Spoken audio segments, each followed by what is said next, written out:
My channel. ನಾನು ಮಾನಸ. ಎಲ್ಲರೂ ಹೇಗಿದ್ದೀರಾ? ಚೆನ್ನಾಗಿದ್ದೀರಾ ಅಂತಲೇ ಭಾವಿಸ್ತಾ ಇದ್ದೀನಿ. ಯಾರೆಲ್ಲ ನನ್ನ ವೀಡಿಯೋನ ಸಬ್ಸ್ಕ್ರೈಬ್ ಮಾಡದೆ ನೋಡ್ಕೊತಿದ್ದೀರಾ, ಈಗ ಸಬ್ಸ್ಕ್ರೈಬ್ ಮಾಡ್ಕೊಳ್ಳಿ. ಹಾಗೆ ಪಕ್ಕದಲ್ಲಿ ಕಾಣ್ತಿರೋ ಬೆಲ್ಲೈಕನ್ನ ಕ್ಲಿಕ್ ಮಾಡಿ. ನಾನು ಅಪ್ಲೋಡ್ ಮಾಡೋ ಪ್ರತಿಯೊಂದು ವೀಡಿಯೋ ನೋಟಿಫಿಕೇಷನ್ ನಿಮಗೆ ಬರುತ್ತೆ.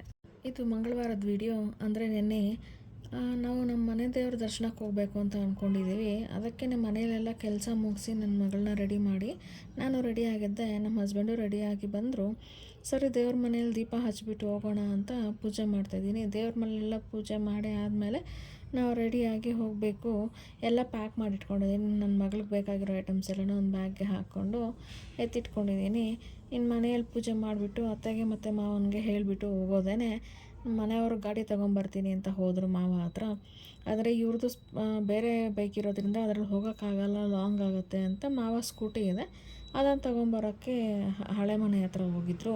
ಅವ್ರು ಹೋಗಿ ತಗೊಬರೋ ಅಷ್ಟರಲ್ಲಿ ನಾನು ಪೂಜೆ ಮಾಡಿ ಮುಗಿಸೋಣ ಅಂತ ಮಾಡ್ತಾಯಿದ್ದೀನಿ. ನನ್ನ ಮಗಳು ಸೈಲೆಂಟಾಗಿ ಕೂತಿದ್ಲು ಒಂದು ಸೈಡಲ್ಲಿ ಬೊಂಬೆ ಹತ್ರ ಆಟ ಆಡಿಕೊಂಡು.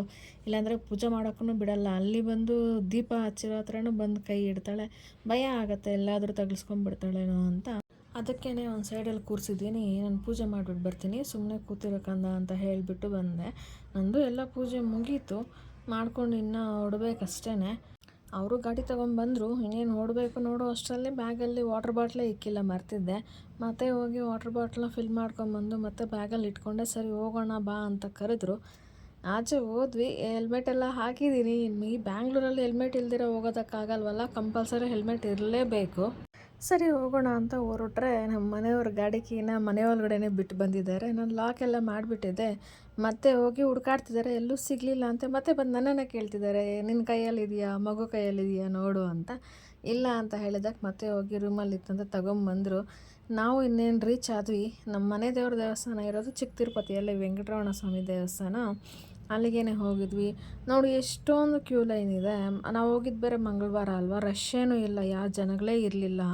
ಆರಾಮಾಗಿ ದರ್ಶನ ಮಾಡ್ಕೊಂಬಂದ್ವಿ. ಆದ್ರೂ ಇಷ್ಟೊಂದು ಕ್ಯೂ ರೌಂಡ್ ಹಾಕ್ಕೊಂಡು ಹೋಗಬೇಕು, ಡೈರೆಕ್ಟಾಗಿ ಬಿಡ್ಬೋದಾಗಿತ್ತು. ಅಷ್ಟೊಂದು ಕ್ಯೂ ಸಿಸ್ಟಮ್ ಮಾಡಿಬಿಟ್ಟಿದ್ದಾರೆ. ಇನ್ನು ರೌಂಡ್ ಹಾಕ್ಕೊಂಡು ಹೋಗಬೇಕು. ಯಾರೂ ಇರಲಿಲ್ಲ, ತುಂಬ ಖಾಲಿಯಾಗಿತ್ತು. ನೋಡಿ ಇಷ್ಟೊಂದು ರೌಂಡ್ ಹಾಕ್ಕೊಂಡು ಬರಬೇಕು. ಅಂದರೆ ನಾನು ಫಸ್ಟ್ ಎಂಟ್ರೆನ್ಸಿಂದ ವೀಡಿಯೋ ಮಾಡಿರಲಿಲ್ಲ, ಮರೆತುಬಿಟ್ಟಿದ್ದೆ. ಮತ್ತು ಒಳಗಡೆ ಬಂದು ಮತ್ತೆ ಸ್ಟಾರ್ಟ್ ಮಾಡಿದೆ. ತೆಂಗಿನಕಾಯಿ ಎಲ್ಲ ಹೊಡೆದು ಅಲ್ಲಿ ಹೊಡ್ಕೊಂಡು ಹೋಗ್ಬೇಕಲ್ವ. ತೆಂಗಿನಕಾಯಿ ಎಲ್ಲ ಹೊಡೆದ್ಬಿಟ್ಟು ಆದಮೇಲೆ ಮತ್ತೆ ಈ ಕಡೆ ಬಂದಮೇಲೆ ಸ್ಟೆಪ್ಸ್ ಹತ್ತೀವಲ್ವ, ಅಲ್ಲಿಂದ ವೀಡಿಯೋ ಮಾಡ್ಕೊಂಡು ಬಂದೆ. ಇಷ್ಟಿದೆ. ಅಂದರೆ ಇಲ್ಲಿ ಸ್ವಲ್ಪ ಚೆನ್ನಾಗಿದೆ ನೋಡೋದಕ್ಕೆಲ್ಲ. ಗಿಡಗಳೆಲ್ಲ ನೆಟ್ಟಿದ್ದಾರೆ, ಚೆನ್ನಾಗಿತ್ತು ನೋಡೋಕ್ಕೆ. ಏನೋ ಕಂಬಿಗಳೆಲ್ಲ ಬಿಚ್ಚಿಟ್ಟಿದ್ದಾರೆ. ಇದು ಲಾಸ್ಟ್ ಟೈಮ್ ಹೋದಾಗ ಇರಲಿಲ್ಲ, ಹೀಗೆಲ್ಲ ಮಾಡಿ ಇಕ್ಕಿದ್ದಾರೆ. ಇನ್ನು ಒಳಗಡೆ ಮೊಬೈಲ್ ಎಂಟ್ರಿ ಇಲ್ಲ, ಫೋಟೋ ವೀಡಿಯೋ ತೆಗಿಯೋಂಗಿಲ್ಲ ಅಂತ ಅಲ್ಲಿ ಬೋರ್ಡ್ ಹಾಕಿರ್ತಾರಲ್ವ, ಅದಕ್ಕೆ ಏನೂ ತೆಗಿಲಿಲ್ಲ. ಆಚೆ ಕಡೆಯಿಂದ ಮಾತ್ರ ವೀಡಿಯೋ ಮಾಡಿಕೊಂಡೆ ಅಷ್ಟೇ. ಗರ್ಭಗುಡಿದು ಮತ್ತು ಮೇನ್ ಎಂಟ್ರೆನ್ಸಲ್ಲಿ ಗೋಪುರ ಇರುತ್ತಲ್ಲ, ಅದನ್ನೆಲ್ಲ ಸ್ವಲ್ಪ ವೀಡಿಯೋ ಮಾಡಿಕೊಂಡೆ. ಇನ್ನು ಒಳಗಡೆ ಹೋದರೆ ಮಾಡೋಕ್ಕೆ ಬಿಡಲ್ಲ, ಪೊಲೀಸರು ಇರ್ತಾರೆ ಅಂತ ವೀಡಿಯೋ ಮಾಡಿರಲಿಲ್ಲ. ಇಷ್ಟು ಮಾತ್ರನೇ ವೀಡಿಯೋ ಮಾಡಿದ್ದೀನಿ. ದರ್ಶನ ಮಾಡಿಕೊಂಡು ಆಚೆ ಬಂದ್ವಿ.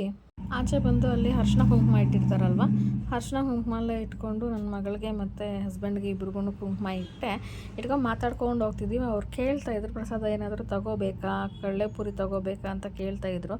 ನಾನು ಸರಿ ನೋಡೋಣ ಬನ್ನಿ ಅಂತ ಹೇಳಿ ಬಂದ್ವಿ. ಇವತ್ತೇನು ಅಷ್ಟೊಂದು ಅಂಗಡಿಗಳೇನು ಇರಲಿಲ್ಲ, ಮಂಗಳವಾರ ಆದ ಕಾರಣ. ಶನಿವಾರ ಭಾನುವಾರ ಆದರೆ ತುಂಬ ಫುಲ್ ಇರ್ತವೆ ಅಂಗಡಿಗಳೆಲ್ಲನೂ. ಒಂದು 3-4 ಅಂಗಡಿ ಮಾತ್ರ ಇತ್ತು. ಅದರಲ್ಲೇನೋ ಸ್ವಲ್ಪ ಮಾತ್ರ ತಗೊಂಡ್ವಿ. ಏನೂ ಬೇಡ ಅಂತ ಕೊಬ್ಬರಿ ಬರ್ಫಿ ತಗೊಂಡ್ವಿ, ಮತ್ತು ಸ್ವಲ್ಪ ಕಡಲೆಪುರಿ ತೊಗೊಂಬಂದ್ವಿ ಸಾಕು ಅಂತ. ಇನ್ನೇನು ಬೆಳಗ್ಗೆಯಿಂದ ಟಿಫನ್ ಏನು ಮಾಡಲಿಲ್ಲ, ಅದಕ್ಕೆ ಹೋಟೆಲ್ಗೆ ಬಂದು ಟಿಫನ್ ಮಾಡಿಕೊಂಡು ಬಂದ್ವಿ ಮನೆಗೆ. ಇಷ್ಟೇ ಇವತ್ತಿನ ವ್ಲಾಗ್.